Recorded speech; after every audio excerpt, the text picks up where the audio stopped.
Bom dia, boa tarde, boa noite. Sejam todos bem-vindos ao canal Marqueteando.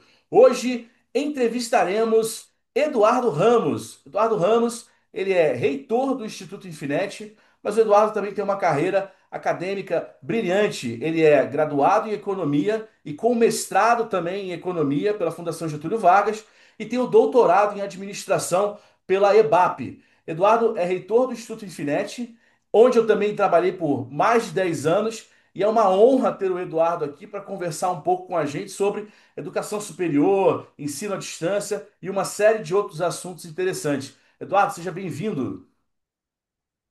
Oi, Gustavo, muito obrigado pelo convite. Eu que estou honrado de estar aqui. Espero poder contribuir aí com o seu podcast, com o público. Estou aqui bem feliz de estar conversando com você também. Depois de algum tempo, né, que a gente não se via assim, né? Se Desde fala mais por 2000, mensagem, né? desde 2012. Eu só É, mando mensagem para você para resolver BO, ou para pedir alguma declaração para isso, botar no Lattes, ou para resolver alguma coisa de carteira de trabalho, essas coisas. Mas enfim, que bom que agora a gente vai poder bater um papo mais legal. Enfim, isso aí. Eduardo, como na verdade uma parte do meu público é do Rio de Janeiro, porque me conhece, está nas redes sociais, obviamente quem está no Rio e de uma certa forma trabalha com tecnologia, ou já passou pelas salas do Instituto Infinet, ou conhece minimamente o Infinet, inclusive, enfim, se você nunca assistiu pelo menos uma palestra ali na São José, ou eu não lembro como é que é o endereço novo mesmo, Eduardo. Novo não, né? Já é antigo, mas É enfim. São José 90, São Não, José mas 90. além do São José 90, tem a escola de design que fica na. Tem da ECDD na Rua do Rosário, Isso. 129, Isso. que é Então, ali assim, pertinho também. mas as palestras são sempre na São José, certo? Não, tem vários eventos na ECDD também, que Ah, é então legal. Então, no assim, Rosário. se você nunca teve oportunidade de participar de um desses eventos, vale muito a pena, né? Acredito que entrando no site do Infinet tem lá o lugar onde você se cadastra lá no ciclo de palestras e tal, e vale muito a pena. Bom, se apresenta, né? E apresenta a instituição, né, Eduardo? Porque eu vou falar uma coisa é, que eu acho que o mercado todo percebe dessa forma, e se eu estiver falando alguma coisa errada, você pode puxar minha orelha, tá? Para assim, para você que é de São Paulo e nunca ouviu falar do Infinet, talvez você já tenha ouvido falar da Impacta, o Instituto Impacta, a Faculdade Impacta, e existe uma proximidade muito grande, assim, tentar explicar para um paulistano ou para de repente uma pessoa que já ouviu falar da Impacta e é de outro lugar do país, né? O que que é o Infinet, né? Olha, o Infinet ele está para o Rio de Janeiro como a Impacta está de repente para São Paulo. Mas enfim, Eduardo, apresenta o Infinet e aproveita e já conta um pouco essa trajetória do Infinet, desde cursos livres, né, quando não existiam cursos profissionalizantes nessa área, até vocês virarem faculdade e oferecerem cursos de graduação e especialização lato sensu. Legal. Então, o Infinet é, de fato, como você como falou da Impact, nós ah, somos uma instituição que começou com cursos livres e na verdade, vou contar a história, né? A gente começou com cursos ligados à internet. Logo que a internet surgiu, a gente teve uma oportunidade de aprender um pouco sobre a internet antes do mercado. A gente estava fazendo mestrado, estava bem próximo, lá no INPA, de onde a internet, a Rede Nacional de Pesquisas funcionava lá, né, RNP. E antes mesmo de existir a internet comercial, aberta para todo mundo, a gente estava usando a internet em trabalhos acadêmicos, né, em uma época de mestrado, que foi ali. Mais ou menos na época da Eco 92, né? Na Eco 92, eles criaram o primeiro link dedicado do Brasil, né? De conexão permanente à internet. Então, enfim, a gente teve esse conhecimento prévio e começou a surgir uma demanda por formar pessoas para trabalharem com a internet, e foi assim que a nossa instituição surgiu, né? A gente começou eu tenho sócios muito empreendedores, né? E a gente está junto desde aquela época. E a gente começou a empreender, a gente mesmo dando aula, a gente mesmo criando os cursos e, enfim. pesquisando, vendendo, fazendo tudo do negócio, a gente começou a fazer um empreendimento que era de formar pessoas para usarem a internet, mas principalmente para trabalharem na internet. Então, os primeiros cursos nossos eram cursos de fazer negócios na internet, como é que a internet poderia ser usada comercialmente. E depois a gente começou a trabalhar com cursos mais técnicos, até pela formação nossa e tal, né? E nós somos três nerds, assim, né? Então a gente é, começou a ensinar a formação ligada à internet no lado de tecnologia, programação, rede, segurança, todo o lado aí que a internet começou a interferir. E depois a gente começou a ensinar, depois não, ao mesmo tempo a gente também começou a ensinar coisas ligadas à apresentação, ao design, interface, e tem todo esse lado de negócios também, né? Marketing. Você participou da trajetória na época do marketing digital, né? Acho que no início dos anos 2000. Então é isso, né? Então a gente teve uma escola de cursos livres formando profissionais de tecnologia, de software, de redes para trabalhar com internet e formando de um outro lado profissionais de design, de animação, de marketing, também para trabalhar com internet. E aí ao longo do tempo a gente é, cansou de ter como alunos universitários que estavam fazendo suas faculdades nessas áreas e que não tinham uma formação mais aplicada. E aí a gente percebeu que tinha uma oportunidade, a gente tinha um desejo também, né? Mas a gente percebeu uma oportunidade da gente criar uma instituição de ensino superior focada nisso, né? Em cima desse nicho. Então a gente se tornou em 2006 uma instituição de ensino superior. E desde então a gente vem trabalhando com cursos presenciais e à distância, voltados para formar esses mesmos perfis profissionais, com as adaptações que o tempo foi trazendo, né? Numa medida em que a internet entrou em todas as atividades, a gente começou a formar profissionais, né? Ainda nessas áreas, na área criativa e na área de computação, né? Hoje a gente chama de engenharia stack essa área, né? Então tem todo um lado aí de engenharia stack que envolve IA, envolve desenvolvimento, engenharia de software, engenharia de computação, que entra no hardware, né? Segurança, engenharia de dados, e o lado da indústria criativa, onde aí você tem design, design de animação, design de games, marketing, design digital, né? Design gráfico, cinema, que a gente atua também. Então é isso. E nós funcionamos no Rio de Janeiro, né? Como você falou, a gente tem dois prédios no centro, né? E, e a gente está trabalhando bastante à distância também, né? Já há algum tempo, mas a gente teve a pandemia impulsionou bastante o crescimento do EAD, pelo menos no nosso caso, né? Foi um momento em que a gente se voltou bastante para o EAD. Mas é isso, né? Eu não sei se a comparação com o Impact é perfeita, né? Mas é uma boa analogia por esse ponto da história, da gente ter começado com cursos livres e termos nos tornado de educação superior e de termos aí um passado de cursos livres ligados à certificação, né? A gente até hoje por exemplo, o centro de certificação, né? Fazendo provas aí de Cisco, Microsoft e várias outras, né?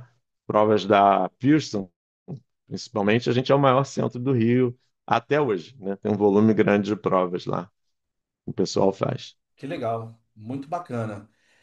É, E aí, Eduardo, assim, até interessante porque eu relembro algumas coisas, né? Eu lembro que o AK, ele comentou sobre os sócios dele, né? O André Kishnevich, ele comentava, né? Que ele parece que ele tinha uma estratégia ali de pagamento de cartão de crédito para os anúncios que ele colocava no jornal o Globo. Ele fazia de uma forma que o evento acontecia no RB1, mas quando vinha a fatura, o evento já tinha acontecido, aí ele conseguia pagar a fatura. Tinha toda uma estratégia assim para deixar a coisa também comercial viável, né? Naquele início ali, rodar as primeiras turmas, alugar sala, coffee breaks, etc e É, tal. isso. É Bacana, porque a muito gente legal. nunca teve muito dinheiro, né? Foi um caso de bootstrap, né? A gente foi reinvestindo e conseguindo ganhar e, enfim, reinvestindo o próprio dinheiro, conseguindo crescer, né? Então, usar o cartão de crédito era essencial no começo, né? Legal. A gente fazia essa jogadinha de ver a data de vencimento ali Isso. exata, porque a gente não tinha dinheiro para pagar o anúncio, né? A gente fazia o anúncio, aí eu conseguia esticar o prazo para pagar o anúncio, usava o cartão para o anúncio, ou para alugar a sala, usava o cartão de um, usava o cartão de outro, enfim. Foi um momento assim bem complicado, né?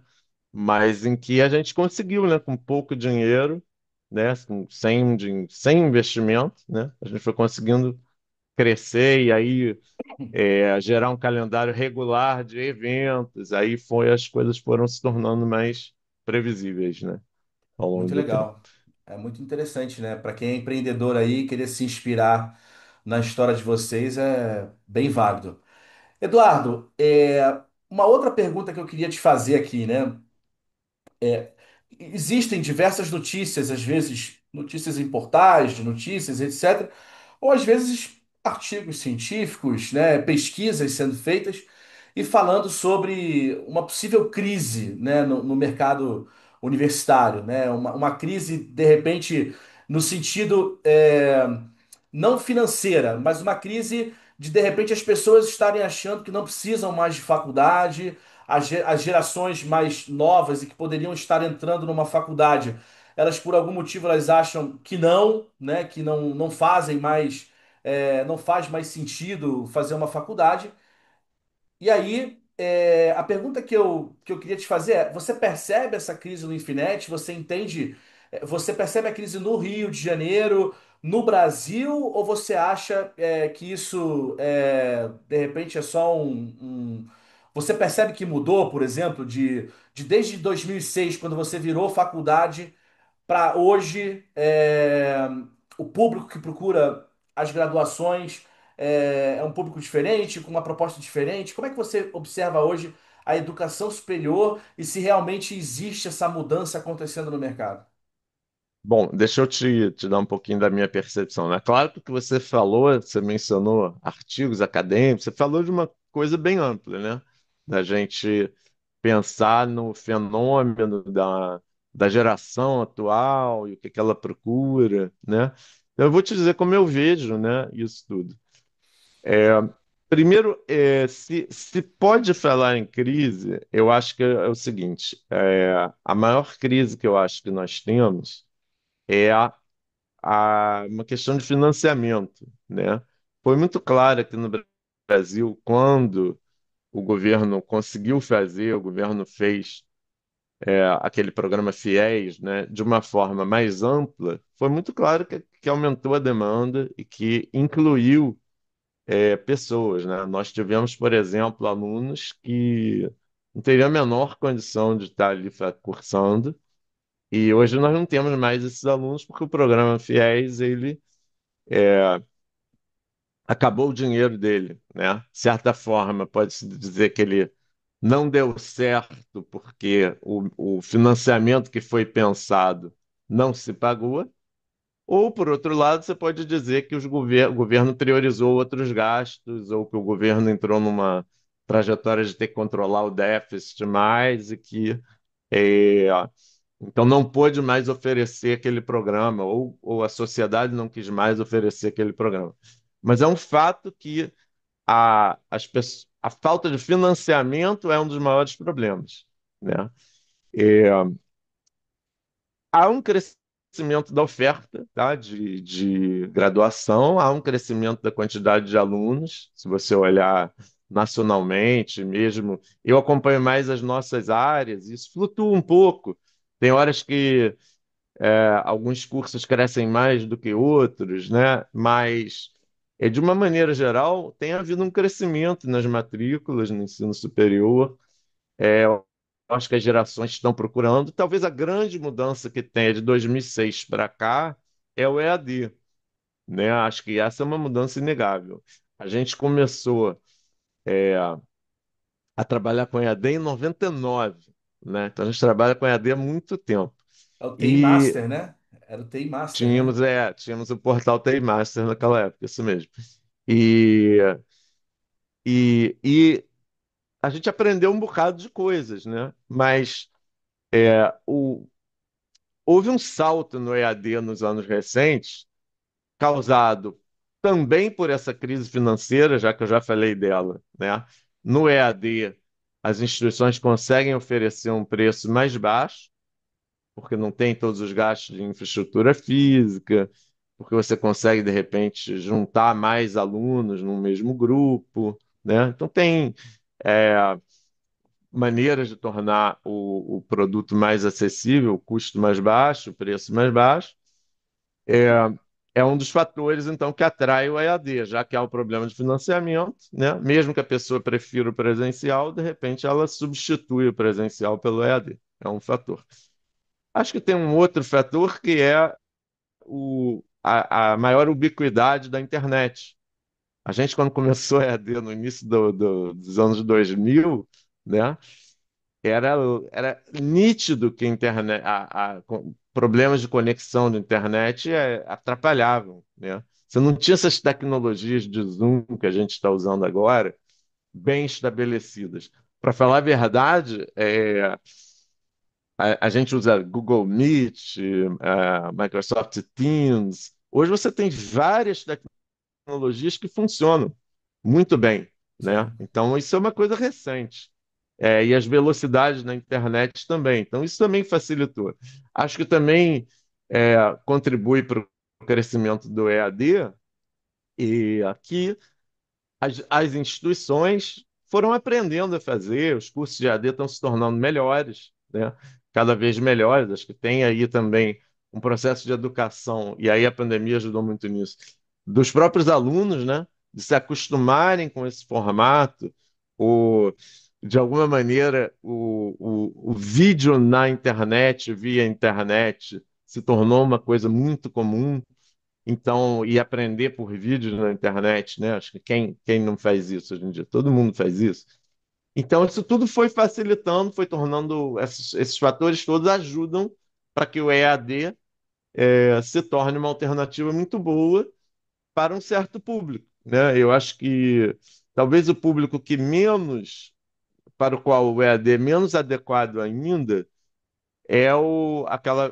são aqueles alunos que saíram do ensino médio, que terminaram o colégio, né? E que vão começar a faculdade, que não tem toda a maturidade ainda para estudar no EAD, e que também não tem a vamos dizer assim, Maturidade a- barra a disciplina, né? disciplina, isso, para cursar EAD, né? E que também tem um benefício grande daquela vida universitária, né? A vida universitária é Sim, uma espécie de, é um momento em que a pessoa está, em outros países, isso é até mais do que no Brasil, mas no Brasil você também tem isso, a pessoa está meio que se tornando adulta, né? sim. Saindo de casa, enfim. É um ritual de passagem também para uma parte do público, né? Então, enfim, tem essa soma de fatores, mas eu não acho que. Continuam havendo estudos, né, que mostram que as pessoas graduadas que têm ensino superior no Brasil têm salários maiores, né? Conseguem salários de 30, 40% a mais do que na média, né? Do que pessoas que não são graduadas. E eu acho que é um fato também, né, que esse movimento de aprendizado por vídeo na internet também permite que vários professores, como você, por exemplo, eu, né, ou vários outros, ou grupos de professores, criem seus próprios cursos online, e a gente tem vários exemplos disso, né? E com sucesso, né? E aí isso atrai uma parte do mercado, mas eu não acredito que isso substitua a graduação, não, né? Acho que isso pode atender, pode preencher lacunas e tal. até mesmo no treinamento corporativo, né? Tem um mercadão de Sim. empresas que antes gastavam dinheiro com mais treinamento presencial, que hoje, porque esse público que está trabalhando já é um público que tem disciplina, tem maturidade para fazer o EAD. Se o curso for mesmo relevante para o trabalho, a pessoa vai ter que correr atrás daquilo, né? Então, é, o EAD funciona super bem para esse mercado corporativo, né? E aí pode até ter um pouco de pós-graduação, tem um certo volume, mas cursos livres, diretos, pontuais, né? Ou até mesmo assinaturas de para a pessoa poder acessar vários conteúdos, né? Isso tudo está acontecendo, né? Mas não creio que isso afete o mercado de graduação, né? Talvez interfira um pouco com o mercado de pós-graduação, mas também vejo um mercado de pós-graduação provavelmente, né? Eu não tenho dado nenhum disso, que não existem, né? É, censos e tal, né? Não dá para dizer que não existem dados, mas não existem dados oficiais. Mas o mercado de pós-lato sensu, ele certamente hoje em dia está dominado pelo ED, né? Em grande parte, assim, acho que esmagadoramente. Legal. É, pô, Pergunta que eu queria te fazer, assim, duas perguntas, né? uhum. Você percebe esse concorrente indireto que você comentou aí, né? Que poderia ser eu, o professor, com meu infoprodutinho lá dentro da Hotmart ou dentro da Udemy. Você percebe esse concorrente indireto que não vai dar um diploma de uma graduação ou um certificado de uma especialização lato sensu, incomodando, né, ali a fatia que o Infinet ou que outras instituições ocupam, ou não? Tem espaço para todo mundo? É, Olha, eu acho que tem espaço para todo mundo, mas é claro que ocupa um espaço, né? Acho que principalmente pensando nesse mercado corporativo, pensando, eu acho que é um mercado que a gente sempre atendeu, mas até a gente sempre atendeu com cursos livres, né? sim, Então, eu acho que esse mercado corporativo, o EAD, o infoprodutor bom, né? Um professor bom, e tal, acho que podem atender. É, tem que construir uma marca, né? Porque também o mundo corporativo demanda isso. Então, e, eu acho que na pós-graduação também, acho que tem um impacto, né? Mas eu apostaria que a pós-graduação está crescendo também, tá? Eu acho que o EAD, porque tem muita gente que não tem pós, né? Tem muito esse conceito do lifelong learning, sendo cada vez mais real. Então, é, eu apostaria, apesar de eu falei que eu não tenho números oficiais, né? Eu acho que tem um mercado de pós crescendo, né? Tem uma oferta de pós que dá para perceber no EAD como crescente. Acho que tem boas ofertas. Acho isso que sim, também existe esse mercado de cursos por assinatura ou cursos por lançamento, né? E pontuais que atendem a demandas diferentes, entendeu? Agora, é claro que de repente uma pessoa poderia estar pensando em fazer uma pós e decide fazer um outro tipo de curso. Isso pode acontecer, sim, né? Ou decide por fazer uma assinatura. Acho que com certeza tem um pouco disso, mas eu não acho que existe uma crise causada por uma disrupção especial. Não, não consigo ver isso, não. beleza. Tá ótimo. E a inteligência artificial no ambiente acadêmico, né? O professor usando a inteligência artificial, o aluno poder utilizar a inteligência artificial. Você deve ter com certeza aí pós-graduação em IA, que ensina o cara, né, muito mais do que simplesmente ser um usuário de ChatGPT, mas assim, talvez esse curso ajude o cara a, se ele tiver grana, criar o próprio LLM dele. Ao mesmo tempo, como é que você percebe assim? A possibilidade do professor utilizar a inteligência artificial para ministrar aula, para preparar a aula, o quanto isso é saudável, o quanto isso, na sua opinião, o quanto vocês discutem isso, isso é antiético, etc. Queria um pouco a tua opinião sobre isso, Eduardo. Tá legal. Então, em primeiro lugar, né? A gente tem sim, né, cursos de inteligência artificial, pós de inteligência artificial, tanto com uma pegada super técnica quanto uma pegada mais para o uso, mas para um uso é, mais aprofundado, né? Então, a gente já vinha fazendo isso antes desse boom de chat GPT, né? Então, o chat GPT acelerou isso. E também a gente trata de inteligência artificial no nível de graduação em diferentes contextos. Mas dito isso, né, eu acho que as perguntas que você propôs aí são muito amplas, né? Então, primeiro, deixa eu colocar a questão do professor, né? A gente formou um comitê, né, no Infinet, e a gente vem discutindo sobre inteligência artificial há bastante tempo, depois do chat GPT, né? E nos desdobramentos que isso tem em tudo, né? Em tudo que a gente faz. Na verdade, eu acho que hoje não só as instituições de ensino, mas qualquer empresa tem que pensar nas várias áreas da sua empresa onde que a inteligência artificial pode fazer uma diferença. E o que eu penso assim no macro, né? E eu acho que isso se aplica para o professor também, Gustavo, é que não é a IA que vai substituir, pode até ser que em algum um ou outro caso a IA substitua alguma tarefa mais operacional, né? E eu também não sou a primeira pessoa que você deve ouvir dizer isso, mas não é a IA que vai substituir as pessoas, né?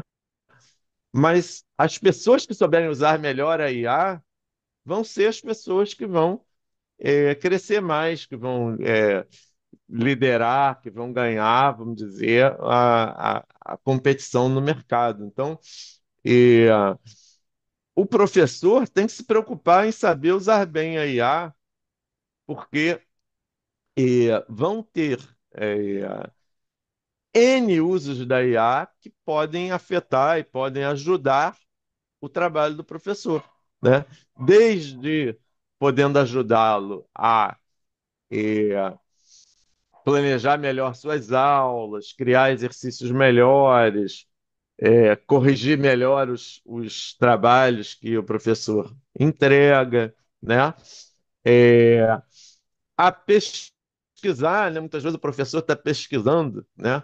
E eu me lembro, eu não fiz doutorado há tanto tempo, também não faz tão pouco tempo, mas eu fiz, eu acho que foi em 2009 que eu terminei, né?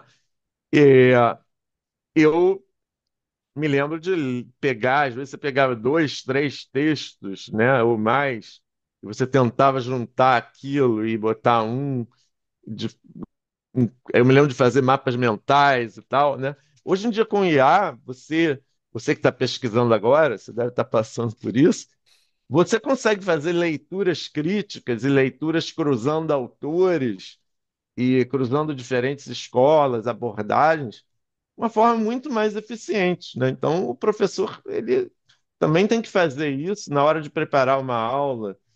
Se aí tudo depende da competência que você quer formar o aluno também, né? Da Sim, competência que é o objetivo do curso, mas o professor tem que exercitar isso até para ele transmitir isso para o aluno, né? Porque mesmo que eu vá dar uma aula muito técnica hoje em dia de, sei lá, tratamento de imagem, que é uma coisa muito técnica, hoje em dia se usa IA de diversas maneiras para tratamento de imagem. Deve ter pelo menos 10 softwares diferentes que sim, fazem isso, né? E que o pessoal usa por aí no mercado. Então, eu acho que não dá para ter de forma nenhuma uma abordagem extremista, né? Você não pode ter uma abordagem assim, eu não vou usar IA porque a IA eventualmente vai me substituir. Essa abordagem acho que não dá para ter, porque ah, é muito inglória, né? Eu acho que é impossível você evitar que isso aconteça, né? Que as pessoas vão usar IA. E por outro lado, também não dá para ter uma abordagem que então é, é, é, Então, não pode ser abordagem, não vou usar IA, e também não pode ser abordagem, vou usar IA para tudo, né? o aluno tem que usar IA para tudo, o aluno só vai usar IA, Ou ninguém vai vou usar pensar a IA para mais. não fazer nada, né? Eu vou usar IA para não fazer nada, exatamente, né? Aonde que está a, a nossa humanidade, né? Acho que isso a gente tem que saber incluir no processo. Eu acho que não é óbvio para ninguém a resposta sobre isso, né? Acho que é um caminho a se percorrer, mas acho que a gente tem que percorrer o caminho disso, né? Ciente de que o mercado vai usar IA e IA está aí, então não tem jeito de eu não usar. Então, o que que eu tenho que fazer? Eu tenho que aprender a usar da melhor maneira possível pensando, se eu sou professor, né? Se eu sou professor, qual é o meu trabalho? O meu trabalho ele vai depender um pouco da instituição, mas via de regra, o meu trabalho é preparar pessoas para ajudar pessoas a aprenderem mais, ajudar pessoas a estarem mais prontas para o mercado de trabalho ou mais prontas para suas carreiras como pesquisadores, né? Se eu estiver dando aula no mestrado, no doutorado. Via de regra, eu estou preparando pessoas. Como é que eu posso usar a IA para preparar melhor as pessoas? Para dar um feedback melhor, para dar indicações de leitura melhor, para já dar, de repente, algumas abordagens que a IA traga e botar os alunos para criticarem, para pensarem a respeito. Então, assim, agora, tem desafios, né? E você tem desafios variados aí. Eu acho que ninguém tem respostas prontas. Então, eu acho que o que você tem que fazer é ficar em contato, pensando, trabalhando em cima, né? E estimulando os alunos a fugirem disso que você falou, né? Eu não vou fazer nada, né? Agora, também eu não posso pedir para o aluno, né? Vou botar uma pergunta para você e todos pensarem, né? Vamos supor que antes eu pedia para os alunos, na minha época de graduação, isso não é muito comum no Brasil, mas eu cheguei a ter uns trabalhos, né? Uns momentos em que o professor dava para você um texto para ler, um livro, às vezes, dependendo da matéria, e você tinha que escrever um ensaio sobre aquele livro, sobre aqueles textos, ou enfim, uma reflexão sobre aquilo, né? Hoje em dia, você dá um trabalho desse tipo e querer que o aluno não use IA no trabalho é complicado, né? É, então, o trabalho tem que mudar um pouco. Então, talvez eu tenha que dar um trabalho e no próprio enunciado do trabalho eu já dizer para o aluno como é que eu quero que ele use ou não use a IA naquele trabalho, por exemplo, Perfeito. né? Então, eu acho que essa é uma das respostas possíveis, né? Eu também posso dar um trabalho para o aluno, fazer uma prova na sala de aula, por exemplo, em que eu proíbo o uso da IA também. Se eu quiser verificar alguma competência em que isso faça sentido, né? Eu posso também. Mas isso é difícil de você conseguir fora de um ambiente controlado, né? Então, essa é uma das dificuldades do EAD, por exemplo, Exato. né? É, Como é que você vai fazer avaliações, né? Uma das maneiras de resolver isso é fazer presencialmente as avaliações do EAD, beleza. Mas aí você perde um pouco ou bastante da eficiência, da capilaridade do EAD, né? Mas enfim, é mais um desafio, né? Como é que você constrói trabalhos, constrói avaliações, né? E, enfim, aí tem saídas para isso, né? Uma saída possível que eu acho interessante é é, ter muito contato entre. É claro que é cara essa saída, né? Mas muito contato entre o professor e o aluno. Muitas entregas, muitos trabalhos, muitos feedbacks síncronos ao vivo, que nem a gente está agora aqui, né? Então, isso já vai, são maneiras de você ir humanizando o processo, né? E dificultando um eventual uso de IA indevido, né? Agora, quem está no mercado de trabalho hoje tem que escrever uma proposta ou até escrever um e-mail, vai usar o IA, né?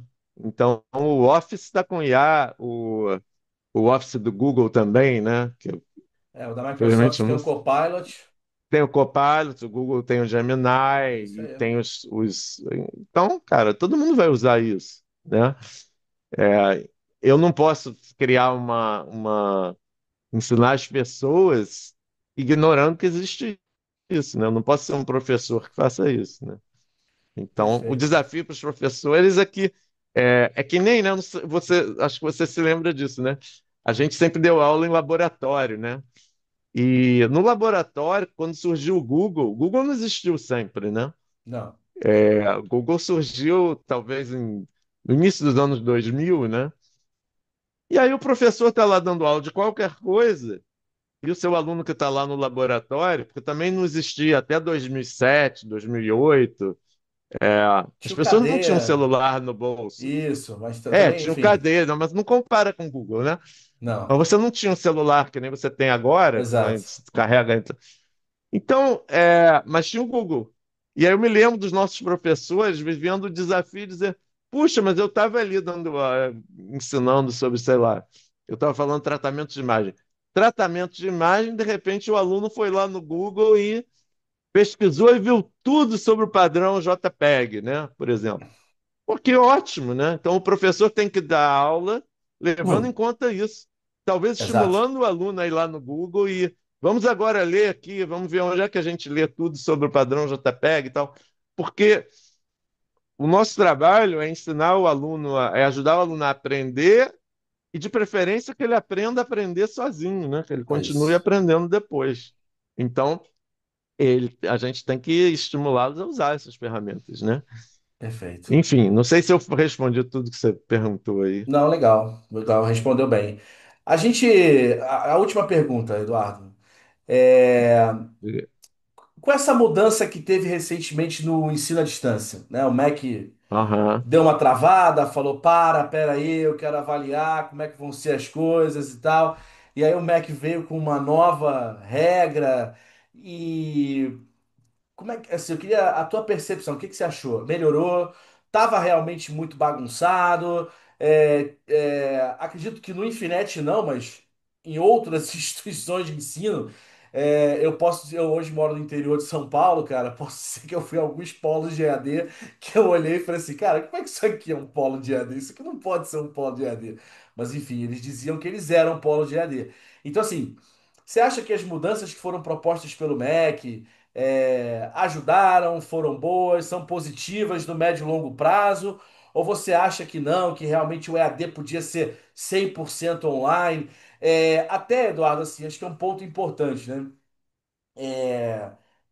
Eu costumo brincar, né, e dizer que sim, que a partir do momento que a gente senta o traseiro na carteira e vira aluno, a gente se comporta como aluno. Então, assim, às vezes, para algumas coisas, a gente precisa de uma disciplina que quando a gente está no papel de aluno, a gente às vezes não quer ter, né? Eu, por exemplo, estou fazendo aula no doutorado e vi alunos preocupados com nota, e perguntando, não, mas como é que é a entrega e como é que é a prova? Eu falei, cara, parece aluno de lato sensu, né? Parece aluno de graduação, preocupado com prova e tal. Então, eu queria essa tua percepção, né? Você acha que ajuda você ter, por exemplo, fica imaginando, né? O EAD, né? Tipo, pô, o EAD agora parece que 40% do EAD, ou uma parte do curso, não sei se chega a ser 40, mas uma parte do curso vai ter que ser presencial. Para aquelas instituições que de repente estavam vendendo aí a torta direito, isso é um problema. Então eu queria escutar um pouco de Tá, você. eu posso te falar, né? Eu, infelizmente, assim, eu não tenho não consigo te dizer se vai dar certo ou não, se vai melhorar ou não, porque até mesmo as regras, né? Eles ainda não terminaram de criar todas, né? Por exemplo, você mencionou a questão dos polos, e os polos não estão, a regulamentação nova para os polos não está completa ainda. Tá? Tem no decreto, né? Que tem uma regulamentação maior do que havia antes sobre polos, é, mas haverá uma portaria nova que estava prometida para o final de junho e eu acho que agora vai demorar um pouquinho para sair. Mas isso é uma coisa circunstancial, né? Eu posso te falar a minha opinião macro. Em primeiro lugar, eu acho que é ótimo que exista o MEC e que o MEC esteja regulando e se preocupando com a qualidade da educação como um todo, né? Presencial e à distância. E acho assim, como o EAD cresceu muito, né? E é mais recente, e as experiências no EAD é, são mais influenciadas. Não é que no presencial não tenha, tá? Mas no EAD são mais influenciadas pelas tecnologias digitais que são novas também, né? Eu acho natural que tenha uma necessidade maior de melhorar a regulação do EAD, né? E de um modo geral, eu acho que o decreto novo, né? Ele ele é interessante, eu acho que é boa, são boas mudanças, né? São mudanças que, primeiro, organizam melhor as coisas, criam um certo vocabulário, são mudanças que valorizam o papel do professor, né? São mudanças que têm um espírito, assim, inclusivo, né? Essa história do polo, ela tem muito isso, né? Que o polo é um lugar de inclusão, né? Porque não é todo mundo que tem uma banda larga em casa, ou que tem um laboratório em casa. Então, o polo permite que uma pessoa vá lá e use aquela infraestrutura para fazer as suas atividades no curso à distância, né? Eu, francamente, acho que tem vários detalhes das regras que a gente vai ver, como é que eles vão funcionar na prática. Na medida em que mais regulações saírem e que eh, eh, a maneira como eles vão controlar as normas, né, também vai se desenrolando, né? Então, porque não é que não basta ter as normas, né? Eu preciso ter um bom sistema de incentivar as instituições a seguirem bem aquelas normas, né? E eu também preciso ter normas e um sistema de incentivos que entenda que existem áreas diferentes, cursos diferentes, que têm necessidades diferentes. Então, eu acho que acho que essas novas regras são um passo numa direção de amadurecimento, e eu espero que haja bastante troca do Ministério da Educação com a sociedade para continuar dando esse espaço, né? Como em tudo, a gente tinha ofertas de EAD, por exemplo, agora no EAD, é, no curso EAD puro, né? Você tem que ter um certo percentual de pelo menos 10% de atividades síncronas mediadas, que são ao vivo, assim, que nem a gente está tendo agora, com interação, ou é, ou presenciais, né? Para muitos cursos EAD, ter uma atividade síncrona mediada é uma novidade, né? Para outros, não. Outros já tinham. Lá no Infinet, por exemplo, a gente faz aulas ao vivo todo dia no nosso EAD, né? Isso. O aluno tem aula todo dia na graduação. Então, tem diferenças nas ofertas, mas não dá para chegar. E eu acho que o MEC não fez isso, não, né? Não dá para chegar e condenar todos os EADs, né? Então, acho que a sociedade não pode fazer isso, tá? Porque existem experiências muito boas, muito legais. As pessoas não estariam se matriculando e pagando e voltando a se matricular se elas estivessem com experiências ruins, né? Então, é, é, eu tenho converso sempre com alunos, né, de EAD. Eu até hoje faço entrevistas e tal, converso com alunos, né? É, e às vezes a gente recebe alunos de transferência, né? Assim, as pessoas estão cada vez mais acostumadas a fazer EAD, sabendo lidar com as experiências, né? E acho que a sociedade, aí o Ministério da Educação tem um papel aí de mediador, né? Tem que olhar para isso de uma forma crítica, de uma forma tentando aprimorar, né? Levando a aprimorar. Eu acho que esse marco legal novo, você vê, o marco anterior, a regulação anterior era de 2017. E teve muita coisa que aconteceu, né? De lá para cá. Teve a pandemia, tem muita mudança na oferta, muito crescimento na oferta de EAD. Eu acho natural ter uma regulação nova. É muito difícil o trabalho do MEC, a gente tem que reconhecer também. porque eles têm que lidar com uma. O Brasil é grande, né?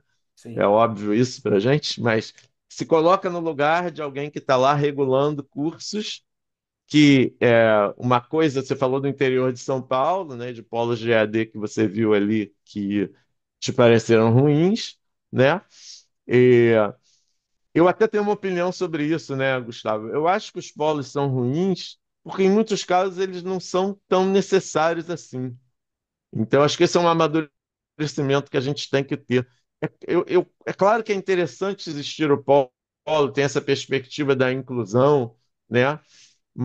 E acho que é importantíssimo que isso exista mesmo, né? Mas talvez existam alternativas diferentes. Mas como a regulação anterior, ela já obrigava você a ter polos, em algum nível diferente da atual, então as instituições às vezes criavam polos que eram pouco usados, né? Que tinham poucos alunos, mas funcionavam como uma presença naquele local, naquela região, não para as pessoas irem lá ter aulas, né? Mas para resolver questões administrativas, né? Eu acho que a gente tem que amadurecer em relação a isso. O Brasil é muito grande, são muitas realidades, né? O EAD, ele de repente permite, né? E aí é que uma pessoa que está lá no interior do Acre, né, ou de um estado mais distante, tenha aulas com você, né, ou com outros professores que não iriam lá no Acre normalmente, né, e às vezes de um assunto que lá no Acre não tem tanta gente assim para ter aula, né, mas se eu obrigar que tenha, então é um desafio isso. Se eu obrigar que tenha atividades presenciais num polo de uma faculdade lá no Acre, eu vou criar uma complicação, né? Eu crio uma complicação. Então, eu acho que não é um problema fácil, porque obviamente, sim, há ofertas, né, de EAD que não são tão boas, e o papel do MEC é empurrar a qualidade para cima, né? Tá certo, né? é isso Que aí. a sociedade quer que a qualidade melhore, né? Mas eu acho que isso é como tudo que eu estou falando aqui em relação à IA, né? Eu acho que em relação ao EAD, também existe aí um amadurecimento, aprendizados, né? Eu estava falando da avaliação, você tem as tecnologias de interação. Uma das coisas que nessas regras novas, há um limite do número de alunos, né? Na atividade síncrona mediada, que é uma coisa interessante, né? Então, enfim, tem. Agora, eu acho que no macro, eu acho ótimo que o MEC esteja se posicionando, né? Acho que tem várias coisas boas na regulação nova, né? Por exemplo, isso de criar um vocabulário, porque às vezes você senta para falar, ainda tem esse problema, mas eu acho que vão seguir aprimorando, né? Mas às vezes você senta para falar e uma pessoa entende que tutor é uma coisa, outra pessoa entende que é outra. Aí eles até pararam de usar a palavra tutor, que é uma das mais confusas, e criaram uma nova palavra, né, que é o mediador pedagógico, deixando o tutor para um certo papel mais administrativo. Então tem um lado ótimo que é esse, tem o lado de botar as coisas em discussão, tem um lado muito bom que é de levar a sociedade para conversar, né? E aí você tem a, a, o MEC formou, né, comissões para analisar o EAD em algumas áreas, e chamou pessoas da sociedade para participar, das instituições particulares, das públicas, professores, pessoas do mercado de trabalho. Então tem que fazer mais isso mesmo, né? Para a gente coletivamente tratar da questão. A gente tem uma perspectiva também, para terminar de dar minha visão sobre isso, né? Você ainda tem uma perspectiva que é a seguinte, né? Você falou da competição e tal, infoprodutores, né? É bom que haja isso, né? O MEC não pode também, na minha visão, impedir que haja livre iniciativa, que haja competição, que haja novos tipos de oferta, porque hoje são as instituições privadas que estão dando conta do crescimento da graduação no Brasil, né? 80% das matrículas hoje são instituições privadas. Então, tem que se ter um cuidado também de permitir inovação, permitir incentivar até, né? Que surjam instituições novas, claro que tudo dentro de uma moldura, né? De um arcabouço que defenda que essas ofertas tenham uma certa qualidade, né? Legal. Mas é isso. Acho que isso deu para dar uma visão macro.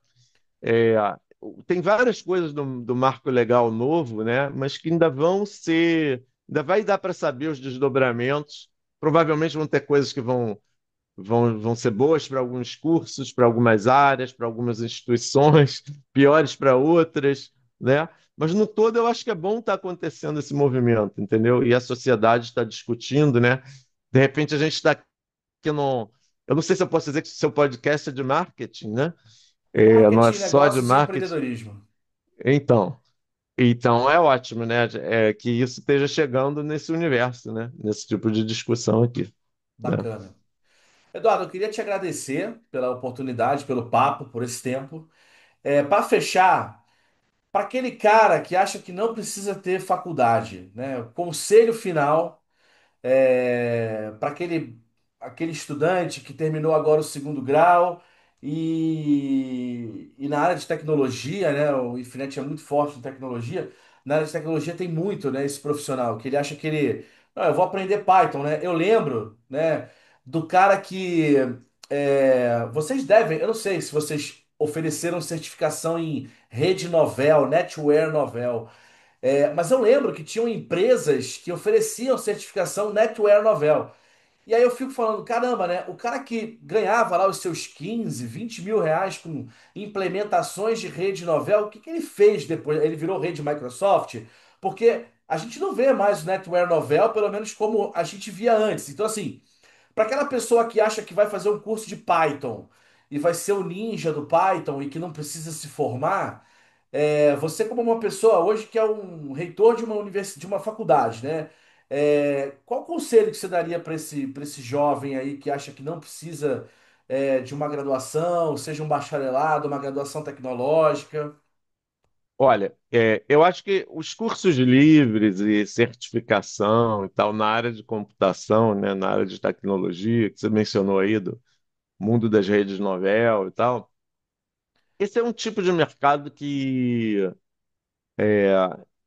eu acho que ele diminuiu, né? É, os cursos livres continuam existindo, tá? Porque as habilidades e tal são cobradas, né? Mas a gente viveu uma época em que os cursos novel são da época que as redes locais começaram a surgir, né?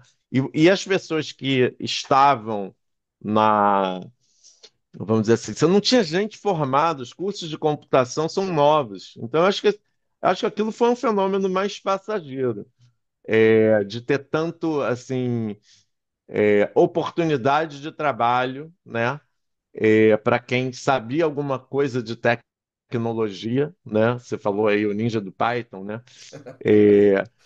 O Ninja do Python, né? Vamos pegar o caso do Ninja do Python. Ninja do Python pode se dar muito bem, tá?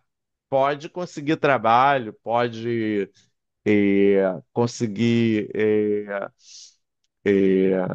sucesso profissional, mas é difícil, é bem difícil, né? Acho que a realidade, eu tenho a minha percepção, e é o que eu acredito mesmo, tá? É que mais do que nunca nesse mundo de IA, a pessoa precisa de graduação, porque a graduação ela a base conceitual, por exemplo, da engenharia de computação, da engenharia de software, da ciência da computação como um todo, ela é o que está por trás aí, sustentando esse negócio de IA, né? E os conceitos que estão lá por trás, embora a gente sempre fique vivendo, né, no mundo do qual é a linguagem da hora, ou qual é a tecnologia, o paradigma, o framework, essas coisas que passam, né? Os conceitos de, sei lá, estrutura de dados, por exemplo, que a gente estava falando um pouco antes, né, de começar, eles estão lá, estão sólidos, né? E o profissional que souber isso vai conseguir usar IA melhor, seja porque ele vai fazer prompts melhores, seja porque ele vai construir seus próprios agentes inteligentes melhor, entendendo melhor o que está acontecendo ali dentro, né? E o mesmo vale para, sei lá, um profissional da área criativa, né? Um profissional da área criativa sempre teve, né, essa dúvida, né? Eu aprendo a usar o Photoshop, então eu posso tratar a imagem bem, né? Sim, você aprendendo a usar o Photoshop, você consegue tratar imagens melhor do que quem não sabe usar o Photoshop. O Photoshop é uma baita ferramenta para fazer um monte de coisas de tratamento de imagem. Mas o que que eu vou aprender na graduação, então? Eu vou aprender ganhar um repertório, né? Ganhar uma prática guiada, né? E guiada por mentores, por professores que são pessoas que já passaram por isso, que têm experiência, que te dá uma habilidade, que te dá uma capacidade de usar as ferramentas infinitamente maior do que quem não tem formação nenhuma. Então, seja o ninja do Python, seja o ninja do Photoshop, claro que você pode se dar bem, pode atender um certo mercado, você pode ser um super autodidata, né? E ter um super talento, ser um super artista ou um super programador talentoso. Claro que isso é possível. Mas a graduação te dá uma base, te dá um repertório, o que, aliás, também você pode ganhar com leituras, e a graduação boa provoca leituras, né? Que fazem com que você seja um usuário dessas ferramentas, um usuário da IA, muito melhor, infinitamente melhor, né?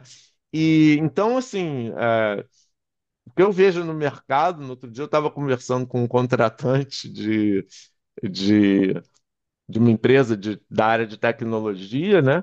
E ele estava me corroborando, né? Ele estava falando, não, mais do que nunca agora, a gente precisa de pessoas graduadas, né?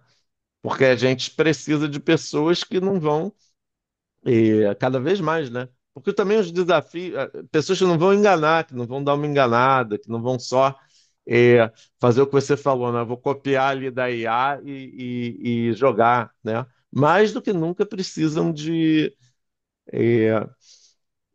pessoas que têm repertório, entendeu? Então eu acho que a graduação dá isso, tá? E para o jovem, como eu comentei antes, a graduação também tem esse papel do rito de passagem, sabe?